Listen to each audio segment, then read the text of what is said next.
which I would agree if wow, I thought you knew how to do math. You give me shit about math. Math is hard. That was a work of pure fiction. That was some Dan Brown shit right there. Good work.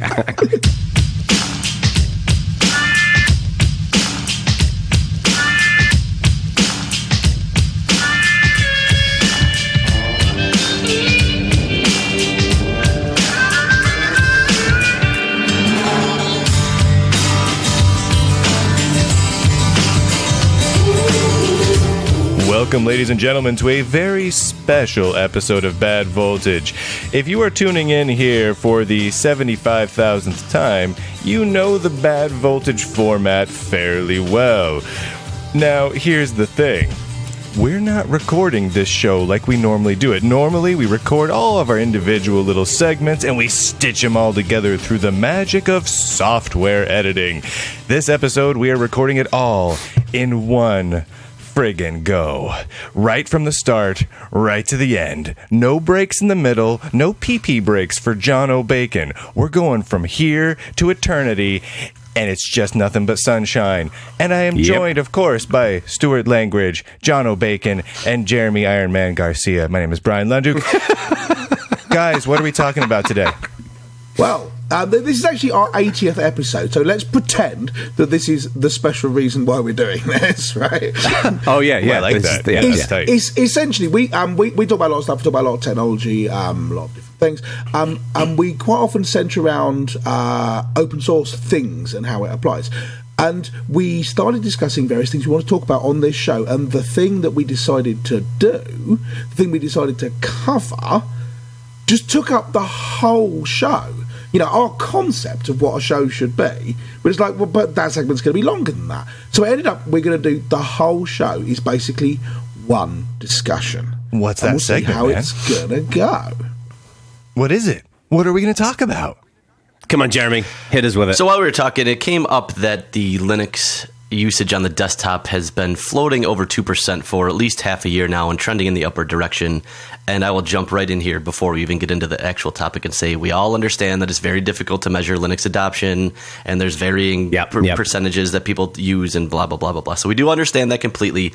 But multiple different outlets that use fairly decent fundamental statistical analysis have been trending Linux desktop usage at over 2%. So we'll take that as a given whether you agree with those models or not.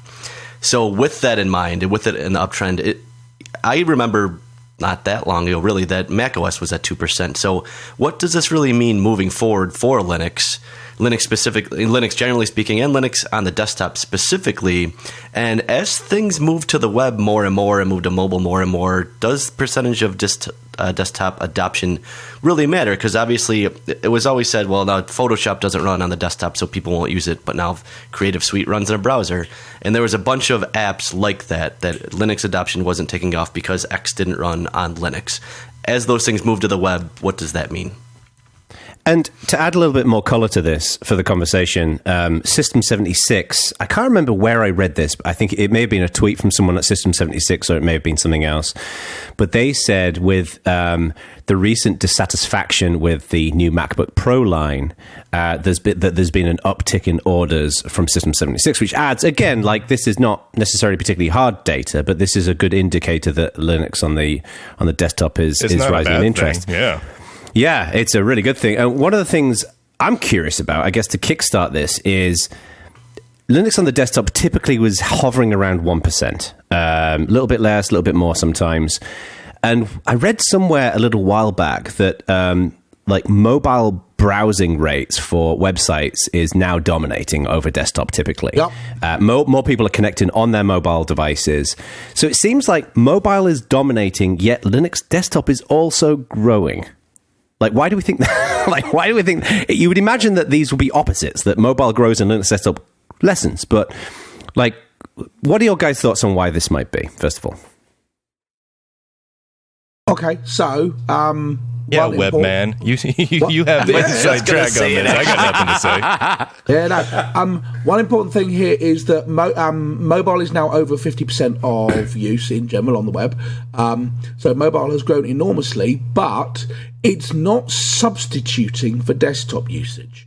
Desktop usage is, I mean, again, caveats about statistics and everything, but desktop usage is roughly constant. It's not dropped off. It dropped off a bit, but now it's stopped dropping off. It's basically leveled out at where it is, and mobile usage is continuing to grow. So it's not that a whole bunch of people have shifted from using a desktop machine or a laptop, whatever, to a mobile. It's that people are now using both, and there's twice as much technology usage as there was before.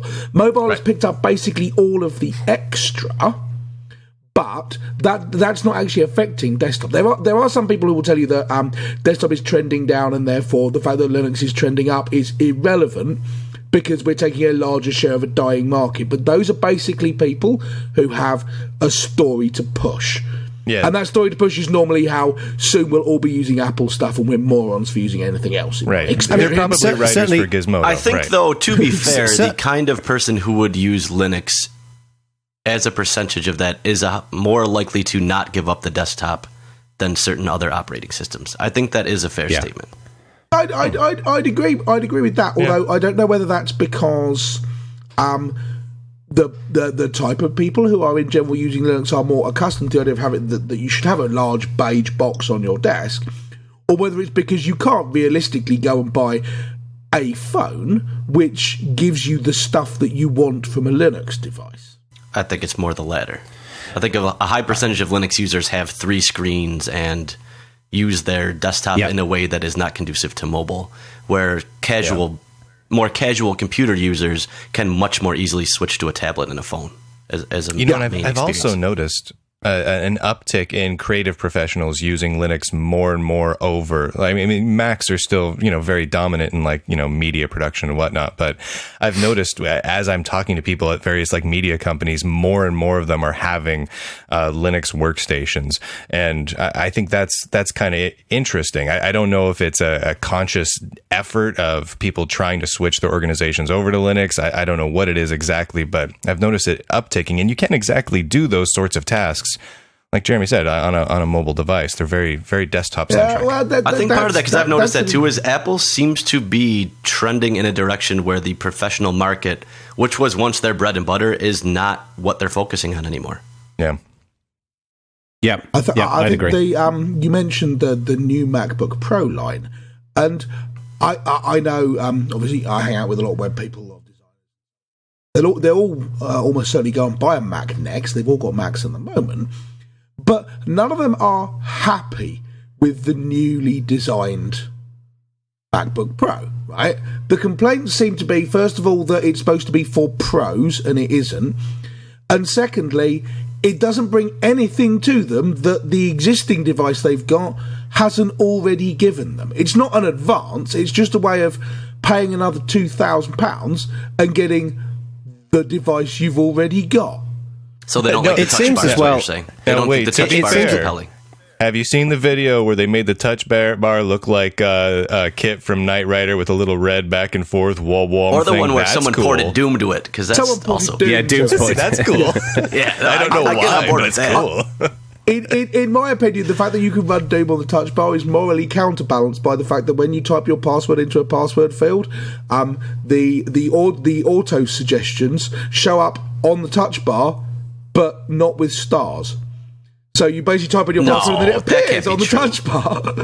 Why would they do that? That is the stupidest thing I've heard. It's obviously a bug and it's going to get fixed, but nonetheless, It's a pretty large one, though. That's a big bug. I mean, I think a lot of people's complaint was that it didn't run with more than 16 gig of RAM, and that was down to the chipset that they used. So that'll go away in the next version, you would have to imagine. Yeah, I mean, I think this is a blip, and obviously we are temperamentally inclined to point at this as the evidence that Apple are declining and don't understand their market anymore and they're losing their stranglehold and all this kind of thing. And I'm sure it's just a blip in the same way that Ping was a blip for them, right? They thought this was going to work, didn't work. It'll get swept under the carpet and the next one will be good. But there's quite a lot of disillusionment. So I talk to people and say, well, okay, have you thought about, the new Microsoft Studio where you and you get the little dial thing you can turn, or have you thought about using a Ubuntu or Linux, whatever. And the answer is always no for a bunch of other reasons. But you can at least have a 9-second conversation about it, and they go, "How could do that? No, I can't for these 9 reasons." Rather than, "No, well, of course I'm not going to. Why would I do that?" Well, it seems that part of what's going on here, I think, is when you look at like the Apple launches over the years. There's always been a fairly large subset of the audience who feels pretty dissatisfied. They were expecting more because, like, I think the public image of Apple in the earlier days was very much innovative, and they were kind of pushing the fold, and that is like decreasing significantly. And now I think people are thinking they're just making fucking stupid decisions, like removing the headphone jack and not putting like the ports in the MacBook so you can charge your iPhone. It's just dumb. I think you're right. I get Jono. the impression. I think you're totally right. The thing is, it's been a long time that it's been like that. It's just they were so kind of ahead of the curve for quite a few years. I think it's just taken a good decade and a half of them really fucking up bad before it's finally gotten to the point where everyone's just accepting it. Like we're all on board now. Yes, they have been screwing up just like we've been saying for years. We just want them to be awesome like the old Apple in the 80s. You know what I mean? We want them to be cool. But what's interesting to me is I think Microsoft are becoming more and more of a threat to them because Microsoft are now shipping nice-looking hardware. Their OS, while I think it's fucking god-awful personally, is in the eyes of some getting better. And Microsoft can offer like the creative tools that typical Apple people have been a fan of. But bringing it back to Linux, what's interesting to me about the 2% thing is I've typically, and I might be wrong about this, I've typically associated most of that 1% traditionally around desktop Linux share and now 2% as being enthusiasts. It's people who, in the same way that some people will have an axe to grind for Apple, there'll be some people who have an axe to grind for Linux. That typically these are Linux fans. I don't believe that Linux has really caught on for the general consumer base yet. I'd love it to, even though arguably things like projects like GNOME are just, I mean, GNOME is doing really great work. KDE is doing really great work. Like, I think they're all improving, but it hasn't tapped into that consumer market mindshare yet, I think, primarily because it doesn't have the apps invariably. But the 2% thing, assuming that it is the enthusiast base, that would suggest that the Linux enthusiast community is growing, which is a good sign. It might not necessarily mean consumer adoption, but it must mean that our community is growing. It does kind of seem like that. I mean, how long have we all been going to events like Scale or Linux Fest Northwest and whatnot? And every year they break a record. Every year it's a couple hundred more people than were there in the previous year. I mean, Linux Fest Northwest is in this tiny, itty-bitty little town in the middle of nowhere in Western Washington near the Canadian border. And I think last year, what did they have, like 2,500 people packed in there? I mean, that's bigger than most corporate events. And this is just Linux enthusiasts. And it's not like that's the only one doing that. I mean, Scale is huge now. Scale takes over the whole Pasadena friggin' convention center. How the hell did that happen? And I think even aside from just sheer number of people, you can tell the difference in the people that attend, where 10 or 15 years ago, it was hardcore computer users that were really into Linux. And now a significant percentage of the people there are just kind of fairly regular users that happen to use Linux and think it's interesting to go to a conference in their area. And that's a big shift. Yeah, exactly. Do you think that the Maker thing has had an impact on this? Because I'm just thinking of the fact that when we were typically talking about the 1% market share of Linux, it was like 10 years ago, and this was a regular, focus of conversation. In those 10 years, kids have been playing with technology at schools. They've been going to like maker groups. Yeah. Those kids are now becoming teenagers and now becoming adults. And I wonder whether that's part of the reason is that we seem to have more of a culture now around hacking and taking things apart and making things. And Linux is really well suited to that, where Mac and Windows isn't. I don't know if it's more. I mean, that's how it was in the 80s. I mean, when all four of us were kids, that's how it was. It was a maker's world. We were all hacking on stuff. But there was like in the late 90s, early 2000s, it kind of took a nosedive where everyone just kind of stopped doing that. At least all the kids, that wasn't what they did anymore. And then we had that rise of the period of time where the only kids that were learning programming were the quote unquote script kiddies. And that's all they knew was a little bit of script, just enough to be dangerous. And we all lamented that they weren't getting into the guts and being makers and really doing the amazing stuff. And now you're right, that is kind of upticking again. And maybe I'm sure that doesn't hurt Linux adoption. No one's going to be into that sort of thing and think Linux, ugh, I'd have to use a terminal. I mean, it's going to help Linux probably more percentage-wise than it helps, say, Windows or Mac, but I don't know how much total numbers that actually makes up for. So do you think there's a percentage we could hit, be it 3 or 5 or some arbitrary number, where more native applications that traditionally weren't ported to Linux will be? Or do you think that doesn't matter now because they run in the browser, a lot of them? Like what's the point at which Adobe's excited and wants to port everything over? Right. And I certainly think there is a number. I mean, by definition, there is a number, right? If every computer user in the world was a Linux user, then clearly all apps would be written for Linux. Therefore, there is a number at some point in between 2 and 100 where everyone will start porting. I don't know where that number is, but there is. I don't even think it's necessarily a number for certain companies like Adobe. Yeah. It would only take one customer who is large enough saying, we want this and we'll pay X million dollars, and then boom, there it happens. Here is an example from today. One of the things that annoys me is, yes, we haven't had Photoshop, we've got the GIMP, but actual artists tell me it's not very good, and I believe them. It does everything I want it to do, but I don't want anything very complicated. They're wrong. They just haven't tried it. But sorry. But the interesting thing here is that a bunch of people also don't like Photoshop on the Mac, but there are alternatives. Right? There's Sketch. I found out about a new one today, which is called Affinity. Right, which is made by a company called Serif. Now, I'd never heard of this before, and I read a couple of articles about it. People saying here is a great. They do a vector editor, they do a pixel editor, and I thought, interesting. I wonder if there's a Linux version. Had a look, and there isn't. There's a whole bunch of people have tweeted at them to say, "Is there a Linux version?" They're like, "We have no plans for Linux." But then you look on their forums, and there's a long discussion about it, right? And a bunch of people saying, why isn't there a Linux version? And their pushback is basically, we don't think there are enough customers for it, and we think that the people who do want it aren't prepared to pay. So, and they came up with a number. They said if someone walked in the door and said, here's a $500,000 Kickstarter for it, at that point, we'd consider it. We'd be confident the people were prepared to pay. But their two things are, they don't think there are enough people who want it, and they don't think that the people who do want it would pay £30 or £40 or £200 or whatever it costs. I happen to think they are right on both of those points, but I'd be happy to be proved wrong. But they're talking about a $500,000 Kickstarter. Now that's one example, and it's fairly anecdotal, but it feels to me like that could be the tipping point for a company. It's not that you can demonstrate there are people on Linux. You can demonstrate there are people who are prepared to buy their product. Right. I just don't think people are prepared to buy the products, though. Well, I think we have a history of having an operating system that has such high-quality software without a cost associated with it that a large portion of the people in that culture now don't want to pay for any software.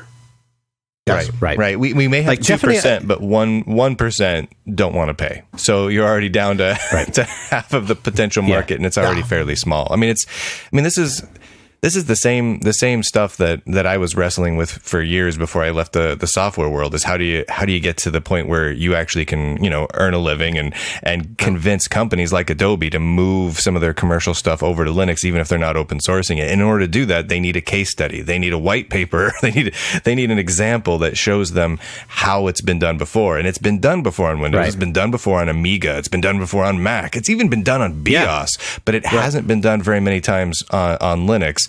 And so everyone gets very, very nervous, even if it's possible, even if it's entirely doable. Right. So is the bright side there, though, that as the percentage of Linux users are converts from Windows and Mac, and people who are used to paying software, as that trend continues, will Linux kind of shed that perception? Because it's the old school Linux people that are not prepared to pay for software. If you came from a Windows world where you're used to paying for software, I don't know that switching to Linux changes your perception of the value of software. Because most people don't pay for Windows; they get it with their machine, so they don't. That would be a good idea if that would work if the people who switch to Linux were chosen by some kind of random process. Right? God rolls. That's a good point. God rolls a dice and then goes, "You Windows user, you are now a Linux user," and they go, "Okay, no problem." What actually happens is people choose to move from Windows to Linux, and I think a reasonable proportion of the people who do so because they've discovered all the software is free. So you are selecting. I don't think that's Linux true in 2016 users. at all. I don't even think it's in the top 5 I factors think- anymore. I agree. I think it's true and false. I think a large number of people will be attracted to Linux because it's free and open, but I think they're a subset of the audience. I think the challenge is we're talking about a few different audiences. There are some people like corporate rollouts, whatever. It's a cost-cutting exercise. It's easier to maintain. It's more secure. All those benefits that we all know. Yeah. But I think for the kind of people who I think are primarily using Linux on the desktop by choice, that they put it on their own machine, they're using it at home. These people are passionate about technology, and I think what they love about it is the fact that it is free and it's more flexible and more configurable. So I think it's a mixture of the two. Well, it might be kind of, look over it like at the elementary OS guys, right? So when they come out and on their download page, you can't even download it without, saying, how much you want to donate. You can donate 0 and download it all and it's fine. But they kind of encourage people to pay something for it. On the hardcore people who have been using Linux for, 15 years, they get all pissy about that and kind of throw a temper tantrum. However, we know that the elementary OS stuff, the OS is being downloaded more often by people not on Linux, by Windows and Mac users. And as an organization, they now have a few employees.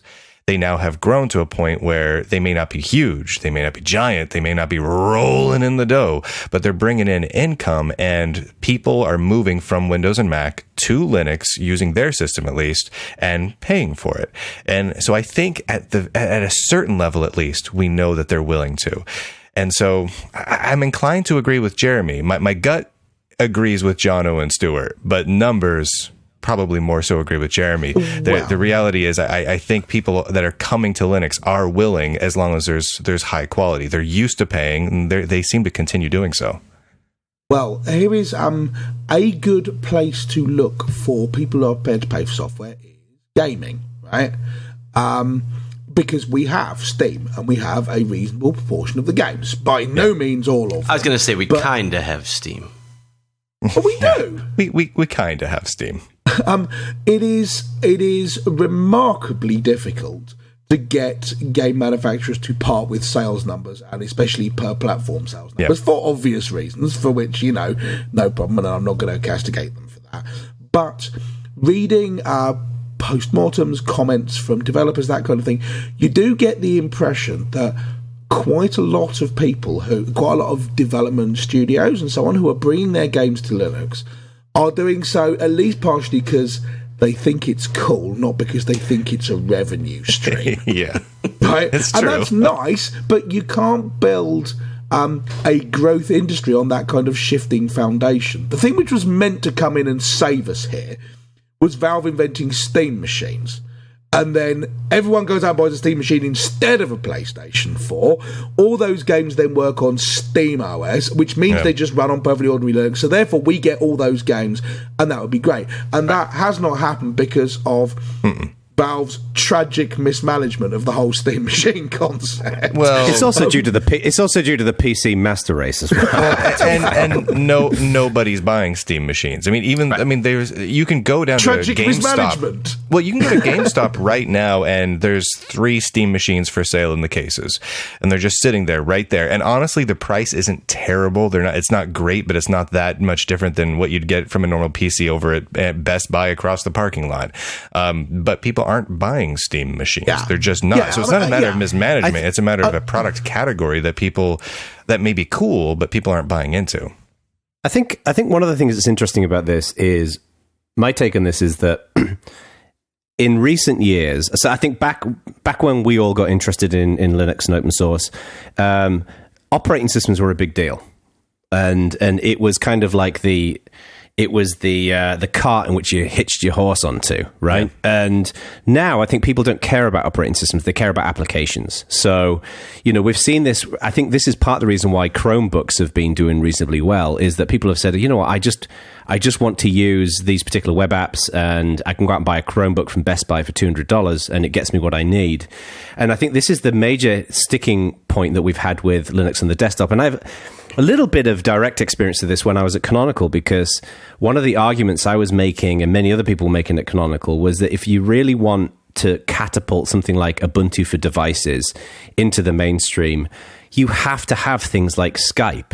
and you have to have like the major, you have to have Uber, you have to have all these different pieces, native applications. And the only way in which you get that is to pay those companies to do it. And I understand why Canonical didn't want to do that. That was very expensive. But that's proven that model doesn't work because Microsoft dumped billions of dollars using that model, and they never even hit 2%. But so did Nokia with the Memo devices and whatnot. It just doesn't work at all. We actually did it for Linux. What I would say though is that model, I think, is how you get into being considered in the market. If you have a shitty product, people won't buy it, right? And I think that's what happened with Microsoft. People haven't even considered Ubuntu for devices because it doesn't even reach that baseline of having applications for people. Canonical's already pretty much ditched it, so it's pretty much no big deal anymore. There is a distinction there between mobile and desktop. Because, in general, success on desktop does not require third-party branded applications. Right? I disagree. When Apple built Mac OS X, they were aware that in the first release they wouldn't have a bunch of apps that people wanted, and I bought it. So they sat down and they built the original iLife suite, built all of that stuff. You know, a word processor, built iPhoto. No, they didn't. That didn't happen then at all. That happened like 5 years later. They ship with that stuff. That was an era of computing that doesn't apply to today at all. So it's but that actually didn't happen. This is exactly my point. Think about it this way, right? If you said today, okay, I'm a millionaire philanthropist and I want to make Linux on the desktop be popular. Who could that be? So no, this is a new millionaire philanthropist. Okay, right? This is Bob Shaw. Okay, new millionaire philanthropist. I give you 15 million quid or something. So you've not got infinite money, but you've got quite a lot. And I said to you, okay, your job is make Linux on the desktop popular. I think we would all at least partially agree the problem is that apps are missing. But are you best to just walk that in and write a check to Adobe and say port Photoshop, please? Or can you build a Photoshop alternative which is good and that people like? No, you can't. Because people have done that. You can't. You say that, but people have done that on the Mac. No, right? Look at it doesn't. Sketch. No, it doesn't. It doesn't matter if you look at. I think if you look at creative, a good example of this, I think, is there's obviously different types of creative people, but I think a good example here are audio engineers, sound engineers. They're not that much different in mindset to other creatives. What dominates that world is Pro Tools, right? If you don't use Pro Tools, you're not even in the game, right? Every studio uses Pro Tools. Every professional uses it. All the training courses use it. Cubase, frankly, is as good as Pro Tools, if not better. You get a lot more with it. But it doesn't matter. Nobody uses Cubase. It's the same. Right? It's the same with Ardour. Can you do all the pro stuff with Ardour? Yes, you can. Yeah, but totally. None of the studios use it. I mean, maybe a couple, but very few. But not a meaningful number. And I think I think the same goes with Photoshop, with Photoshop, Illustrator, and Avid. Those are the key apps. I disagree with you on that. I mean, I can't gainsay you on the audio stuff, right? It's been made very clear to me that I'm not allowed to have opinions about audio software, which is fine. You are not. You are never allowed to have an opinion about audio. Jono telling me I'm not allowed to, I don't know anything about audio now in its 10th great year. But by the way, everyone, just listen for 1 second. You hear that? That's the hum of Ack's desktop computer in his microphone. Shut up, right? Because he refuses to move it because it's shiny and nice, okay? Which seems like a perfectly good reason to me. And the only people who go into his flat are like Child Protective Services and the police. So it's like... But if you look at tools for graphic designers, which I do know a bit more about, I absolutely think people are moving away from Photoshop. Yeah, they totally are. To other names. I mean, I mentioned Sketch, which now seems to be a hugely popular thing, you know? And this is the kind of thing I'm talking about. How many people on the Mac say, I can't possibly use Keynote, I want PowerPoint because that's what I understand. And I think there is a distinction here between people who are using their computer essentially as an appliance, right? It's a device which runs Pro Tools. Which means that if there was an Ubuntu port of Pro Tools or a SUSE port of Pro Tools or whatever, you say to them, okay, here's your new SUSE laptop with Pro Tools. Or they go, okay, and wouldn't even notice. Yeah, but the point is, I'd say that I think you're right, Ack, but there's that whole technology adoption curve that people put in their presentations. I get the impression that's happening on the earlier part of that curve. The dominant market typically is dominated by these major applications. And my point is, I'm not suggesting people only stick to their one application and never go anywhere else. My point is that if you don't have at least the runner-up applications and the major applications on Linux, you're not even in the game. You're going to get primarily enthusiasts. It depends. And I've kind of got to the point where, frankly, I'm okay with that. One of the things I love about Linux is that it's filled with people who I like to hang out with. It's not like I don't hang out with Apple people. I use a Mac as well as I use a Linux machine. And I don't hang out with Apple people because they're not interesting to me. But Linux people are cool, interesting technology people. And I like that. I personally don't really want Linux. The other thing I think you're kind of forgetting here, Ek, is if you look at what's the most popular Linux distribution, if you can call it that, on the desktop, it's Chrome OS, because people don't install operating systems. You might, and I might, and all four of us might. Right. But until you have a meaningful number of companies shipping Linux machines all in Best Buy and Fry's and everywhere you can get them, that's the only. I don't care what, every app in the world could run on Linux, and if no one sold Linux machines, 2% of people still probably would install it. Hey, because people don't install they don't install Windows, they don't install Mac, they don't install any of them. Jeremy's totally right. What is you guys know what the most installed open source operating system is in the preloaded systems shipping by OEMs? FreeDOS. By such a huge margins, it is monumental. And so the reality is, companies are interested, and by companies I mean the folks like Dell and Hewlett Packard and everyone else. They're game for shipping with Linux or FreeDOS or whatever. They just want it to not hurt their bottom line. They want it to be a net positive and be gainful about it. And there hasn't been a Linux company that's been effective at working with that.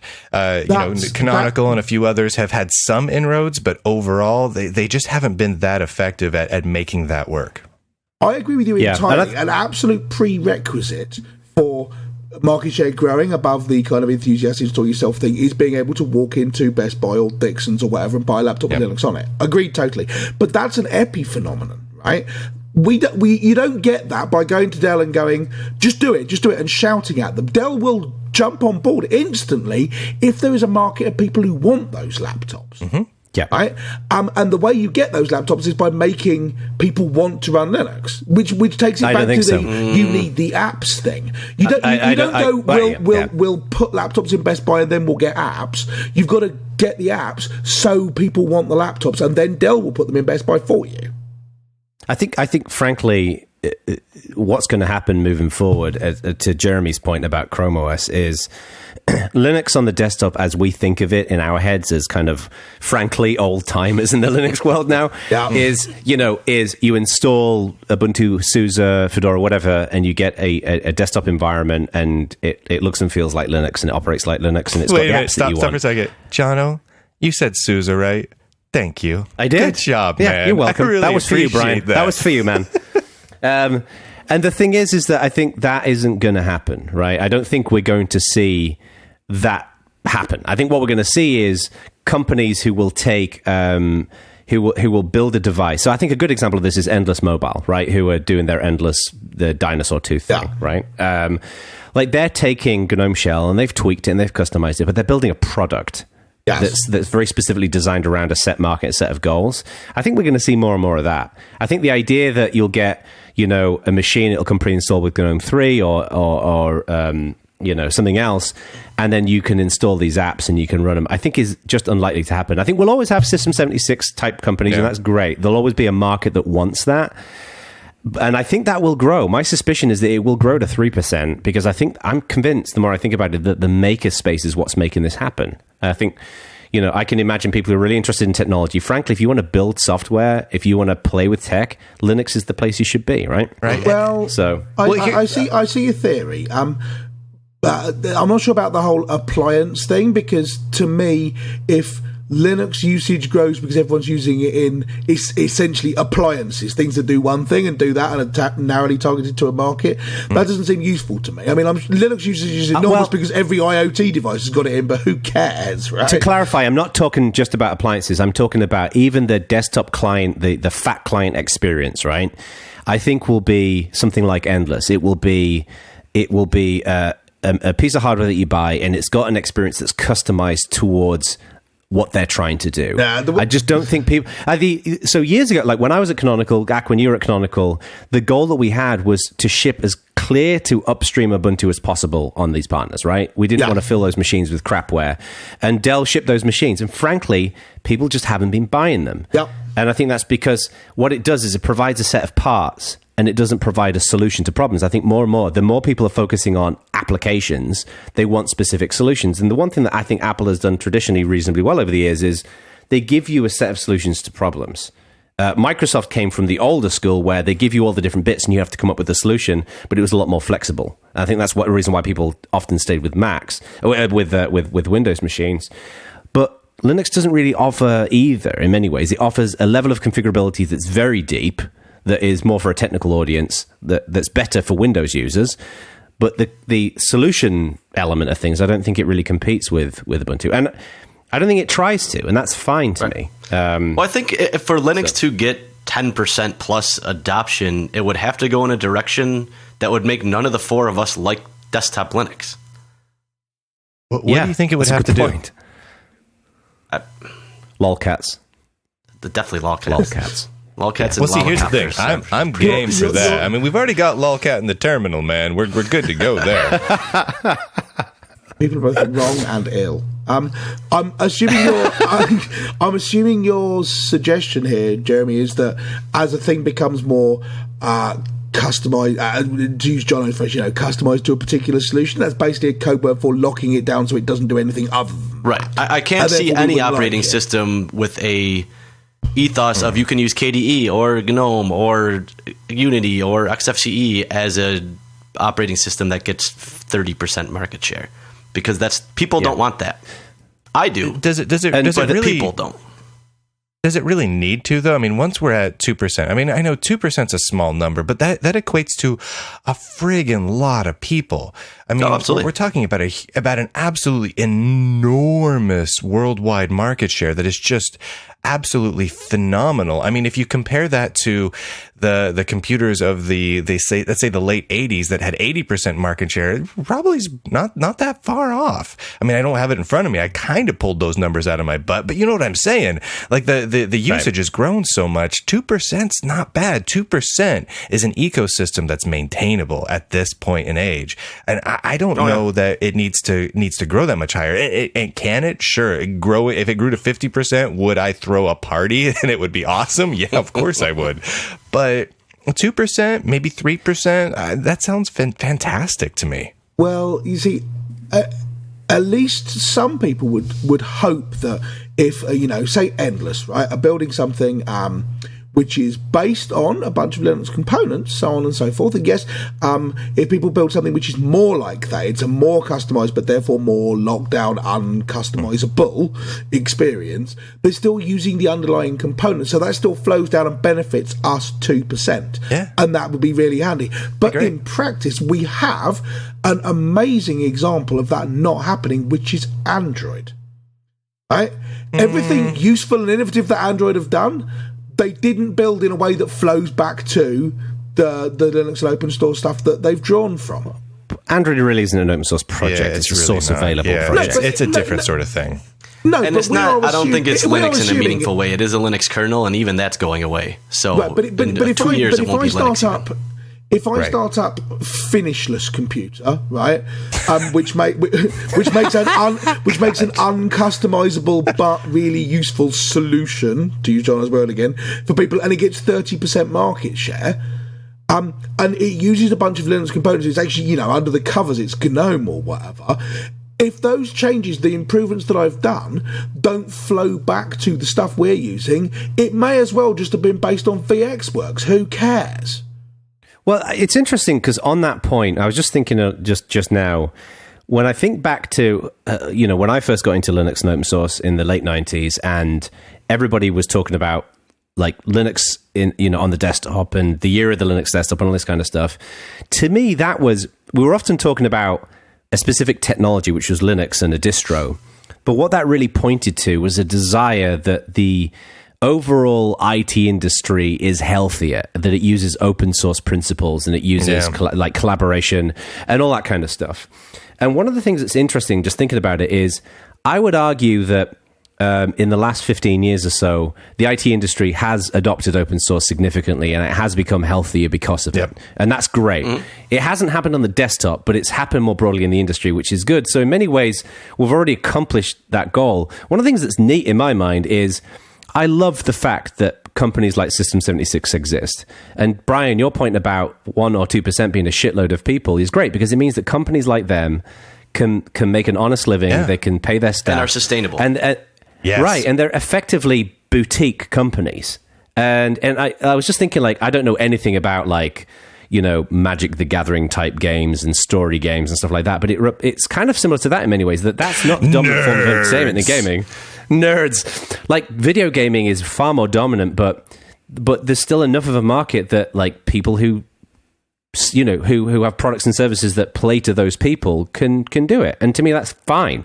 What would be terrible is if that number starts dropping. Yes. And I'm glad that it's not. So to me, it's really encouraging that it's going up. I don't really care if it gets up to 50%, because to Jeremy's point, it would probably end up being something that none of us would particularly want anyway. Right. Well, here is a little straw poll for you, right? Because I'm kind of like Jono. I think 10 years ago, I wanted to see Linux grow to a larger market share and have a load of other people using it, because then other people will be using it, and hurrah, open source has succeeded.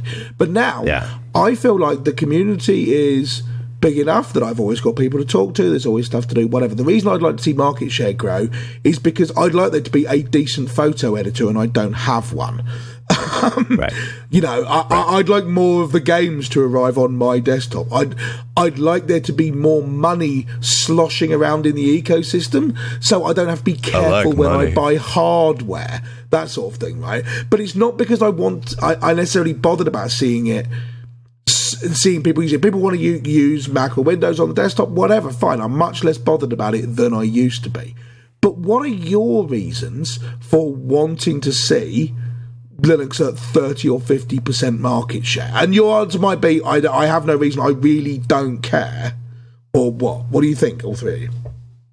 I've stayed pretty... I was going to say, I stay pretty consistent on this. I don't care what the percentage number is, as long as a community we stay true to our ethos and continue making good open source software. I would love there to be more money in the ecosystem just to support great software development, because people deserve it.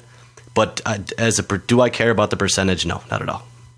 I'm with Jeremy, and it's kind of interesting because this exact struggle is something that has happened in a couple of different computer communities over the last 20, 30 years. The Amiga community probably being the most notable because they were so large for a while, and they're still kind of holding on. And there was a period of time where they realized that they were large enough to sustain 2 or 3 very small, like Jono said, boutique companies to build some hardware, to build a new version of the operating system, to build a few apps for it. And that's all they were able to accomplish. But they were small enough they were able to maintain their vision, maintain their basic ethos, the Amiga OS style and way of life, and keep things going. And that made them all very happy and kept food on the table for the couple of small companies that were able to do it. Now, Amiga OS is different because it's a much smaller pie than we have on the Linux side of things. But it's the same sort of struggle, and I'm with Jeremy. As long as it's large enough to make a large enough ecosystem to where we can have a good number of companies, small companies that are able to do really cool things, which we have right now, then I'm really happy. I legitimately, I don't have things that are not Linux, and there's nothing I can't do with this laptop in front of me that I need Windows or Mac or Amiga OS for. Right. And then for me, that means that I have what I need. So if it got to 50%, yes, I want that. The only reason I want that is to rub it in someone's face. That is literally the only reason. That's the only benefit. What about you guys? What you mean is there's nothing you want to do which you can't do on that laptop. You can't, for example, post a Snapchat. The fact that you don't want to is convenient, but that doesn't necessarily mean that everyone else can be in the position. Well, he said he can't do anything he wants to do, not that anyone wants to do. Yeah, absolutely. Yeah. But so from our four's perspective, maybe there is nothing we want. I personally would like to be able to make a living building apps for Linux desktops, and I massively cannot. Actually, just to be clear, before I got out of the software business, before I sold off my software company, I actually did make that work. It is entirely doable to be a small mom and pop shop, make open source and free software for Linux specifically and only, and make a good living at it. It is doable. There are many ways, and I found this out the hard way, to do it wrong, and where you don't earn money. There are many ways that you can piss off the community, which I also found out. But in the end, there are several ways to accomplish it. And it's been done not just by me, but by many other people. So it is absolutely doable, and not just a theoretical doable, an established doable. What's not been established is large scale consumer software companies like an Adobe bringing 100+ team projects to market in a closed source way and make it viable and fundable on Linux. That hasn't really been shown yet. It's not Adobe, it's Yorba as well. But hang on, I interrupted, and Jono hasn't said what he thinks about my straw poll. I had an interesting experience when I went to XPRIZE, because up until that point, I'd spent my entire career working in the Linux space.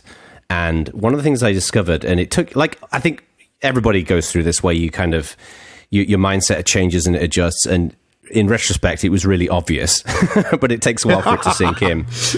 But when I was at XPRIZE, one of the things I realized was my passion for all of this is really about openness and transparency and people working together in community. It's not necessarily about a specific piece of software, a specific platform.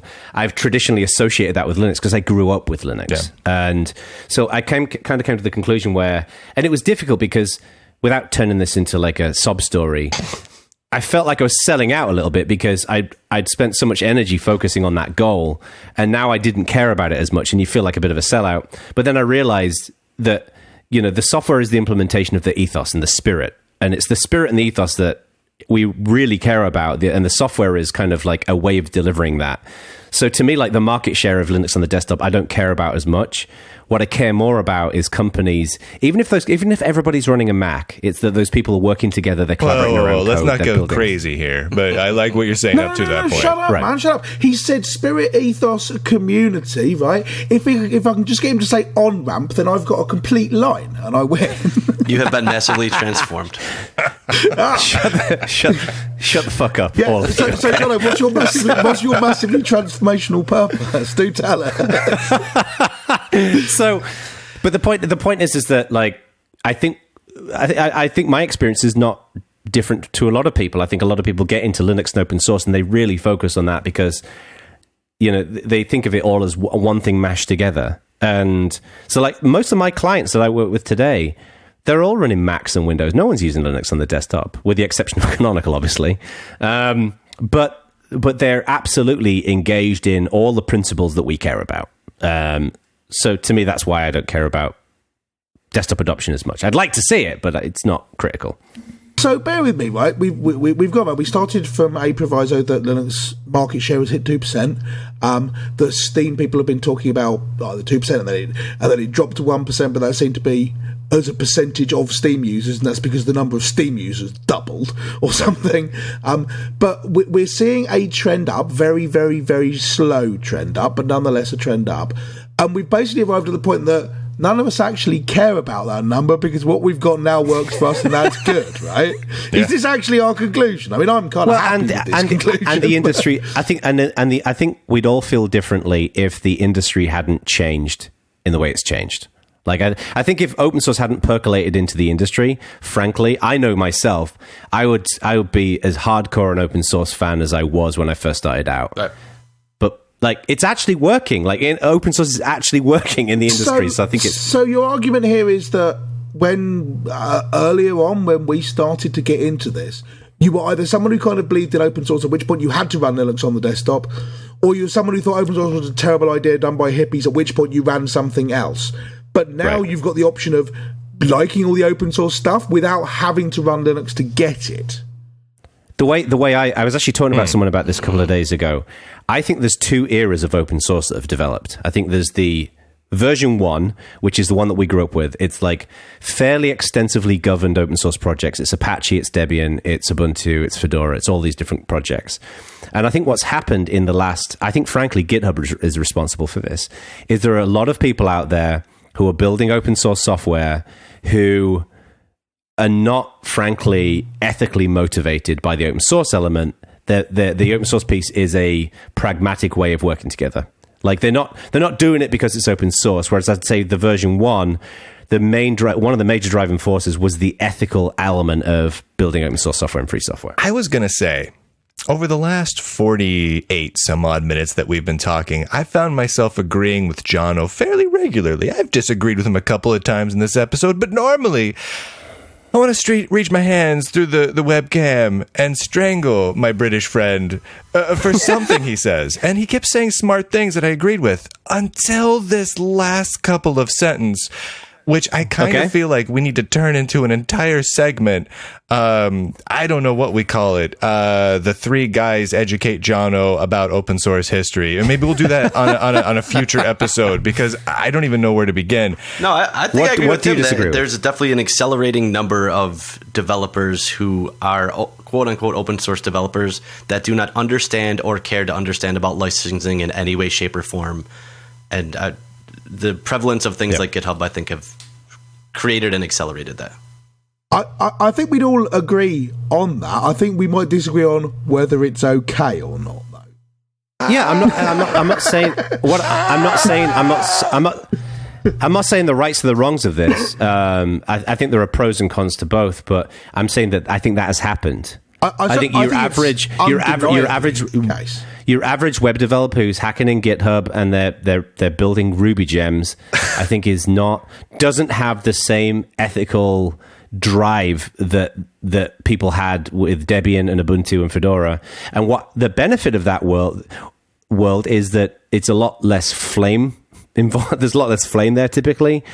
But the downside of that is I don't think it builds a culture. I think it builds there's like a pragmatic kind of perspective. But the thing I love about the first iteration of open source is that it built a culture. Right. And it built real communities. It kind of does sound like we have an actual segment here if we want. Yeah. Yes, I kind of think so, because I'm finding myself agreeing with every third word you said and then disagreeing with the rest. So let's wrap this up. We'll turn that into a segment. So now that we've rambled for 52 minutes, what do you guys think the Bad Voltage community about Linux adoption in general, Linux on the desktop, all of the things we said? Why are you using Linux?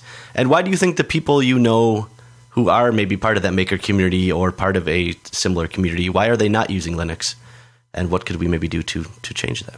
And what sort of party do we need to throw now that we've been consistently above 2%? Because I think this is the thing that's missing from our entire discussion as a community is we need a party because of this. We're over 2%. 1%, well, then you're just 1. But 2%, that's awesome. That's nothing like a 2% party, I guess. Right? The problem with this party is it would suck because you go and you go, I'll have a beer, and then you drink the beer and you go, this beer's really watery. They go, yeah, that's because it's 2%. And then you leave and go to a chocolate bar. Come on. We've gone from fat free to low fat. Celebrate our awesomeness, man.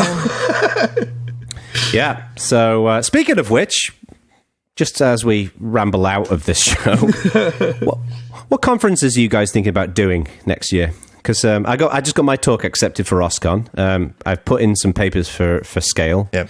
What are you guys thinking about heading to next year? I've never been to Linux Fest Northwest. It's a great fest. Anyone considering Linux Fest Northwest, they moved it a little later this year, just like they did with Scale. Everything seems to be shifting later for 2017. Yeah. But Linux Fest Northwest is a good one. Again, it's really casual. It's like, you know, the casual parts of Scale where it just doesn't feel structured. That's 100% of Linux Fest Northwest. It's just 2,500 some odd people. They have a raffle there. I kid you not. They pack people in and they literally hold like this garage sale style raffle where it seems to have no sort of actual structure. It's just utter nerdy neck bearded chaos. And it's just such a fun thing for the community. It's just fantastic. So I'll be doing that. I'll be doing Scale.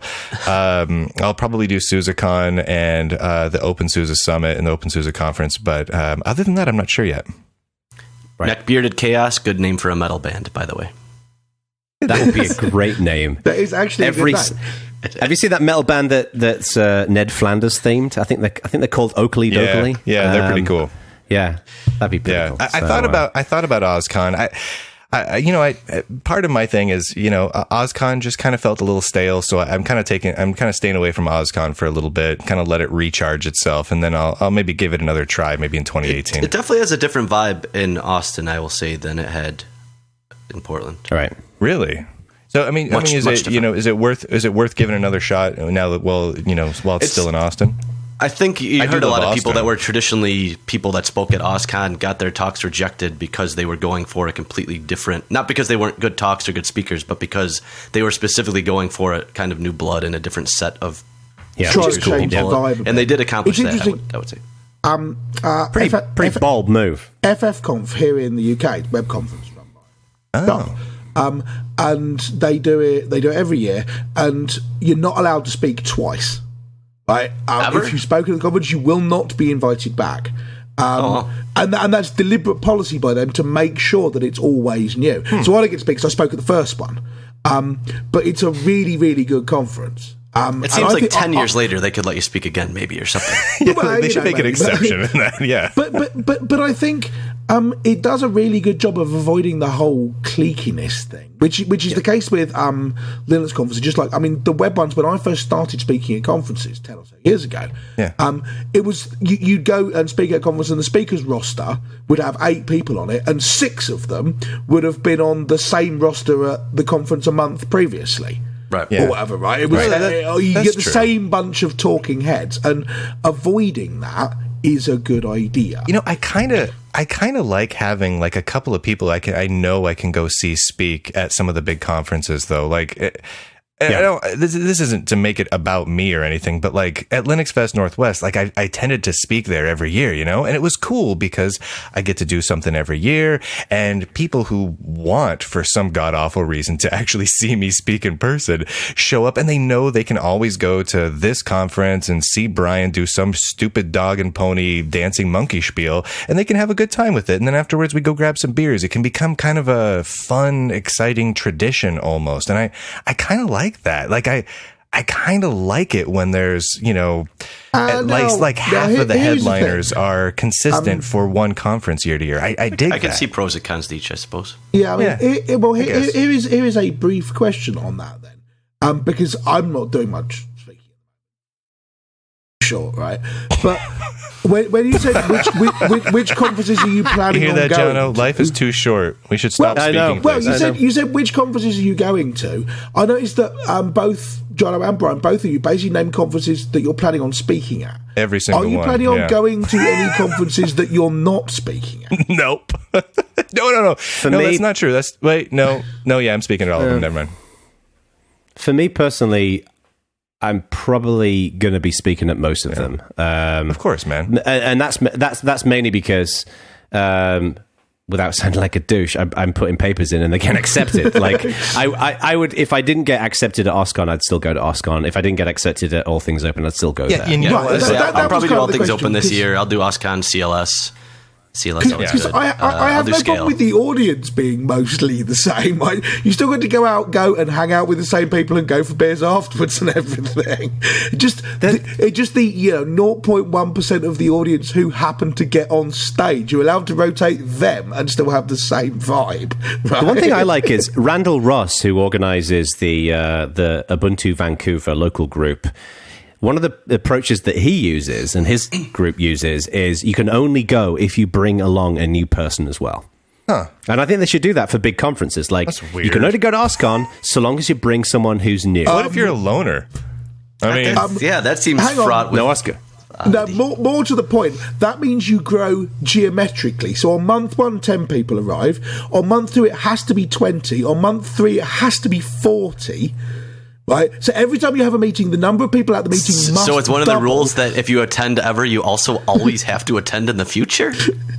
Which no. But if you decide to shut the point being that doesn't work out. 2 years from now, everyone in the whole world will be at Ubuntu Vancouver, which I would agree. If wow, I thought you knew how to do math. You give me shit about math. Math is hard.